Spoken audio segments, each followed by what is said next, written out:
अस्सलाम वालेकुम। मेरा नाम फवाद अहमद है और आप हमारा चैनल नेक्सस कंसल्टेंट देख रहे हैं। और जिस टॉपिक पे हम वीडियो बना रहे हैं, हमारे लास्ट वीक 2 स्टूडेंट्स के वीज़ा आए थे। एक के बैंड थे 4.5 और एक के थे 6.5। तो लोग उनसे क्वेश्चंस कर रहे थे, तो उन स्टूडेंट्स के बिहाफ पे हम लोग ये वीडियो बना रहे हैं कि जो लोगों के माइंड में क्वेरीज हैं उनको हम क्लियर करें कि 4.5 बैंड पे कैसे उनका वीज़ा लगा है। देखें, सबसे पहले ऑस्ट्रेलिया के बॉर्डर्स अब 2 साल बाद ओपन हुए हैं, तो ऑस्ट्रेलिया स्टूडेंट्स को के लिए रिलैक्सेशन की हुई है। आप उनकी वेबसाइट पर भी जाके चेक कर सकते हैं। डिप्लोमा के लिए जो बैंड चाहिए वो 4.5 मिनिमम 4.5 बैंड हो, तो आपको 6 मंथ एली कोर्स के साथ, इंग्लिश कोर्स के साथ आपको एडमिशन मिल जाता है। तो बैंड्स की रिक्वायरमेंट कॉलेज की है, एम्बेसी की नहीं है। एम्बेसी ने आपका सर्टिफाइड्स की जेन्युइनिटी चेक करके आपको वीज़ा इशू करना है। तो जो 4.5 वाला केस था वो मैं आपसे डिस्कस कर लूँ। 4.5 जिस स्टूडेंट के बैंड्स थे उसका एकेडमिक्स मार्क्स 59% एकेडमिक्स मार्क्स थे, और उसके बाद जब उसका ऑफ़र लेटर अप्लाई हुआ तो उसको 6 मंथ एली कोर्स के साथ उसका ऑफ़र लेटर आया।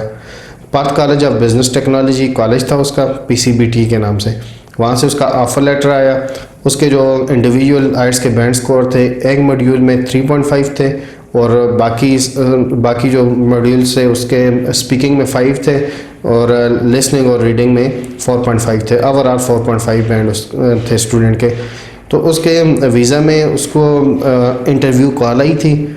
आलमोस्ट 2 मंथ बाद उसको इंटरव्यू कॉल आई थी, और इंटरव्यू में उन्होंने आइट्स के रिगार्डिंग कोई क्वेश्चन नहीं किया। बाकी जो उनके SOP में चीज़ें थी उस रिगार्डिंग क्वेश्चन हुए।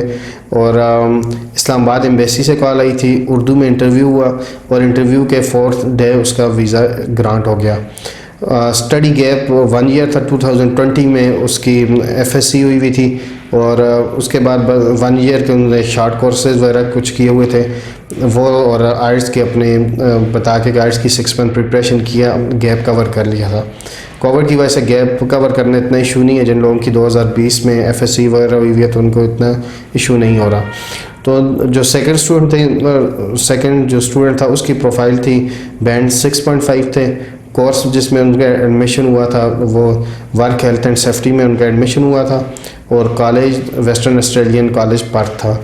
उसमें उनका सबसे पहले ऑफर लेटर अप्लाई हुआ, डिप्लोमा की बेस पे अप्लाई हुआ, और स्टूडेंट की जो क्वालिफ़िकेशन थी उन्होंने 4 ईयर डिग्री की हुई थी। उसके बाद 4-5 ईयर का स्टडी गैप था, पर उस दरमियान उन्होंने जॉब की हुई थी, किसी कंस्ट्रक्शन कंपनी में जॉब की हुई थी।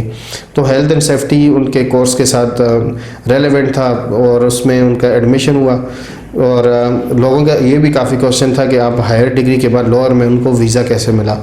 तो उनकी जो प्रीवियस वर्क एक्सपीरियंस था उसकी वजह से उनका आगे जो कोर्स था वो सूट कर रहा था।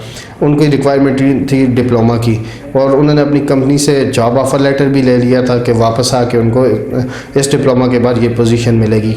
विद इन 35 डेज़ में उनका वीज़ा अप्रूव हो गया।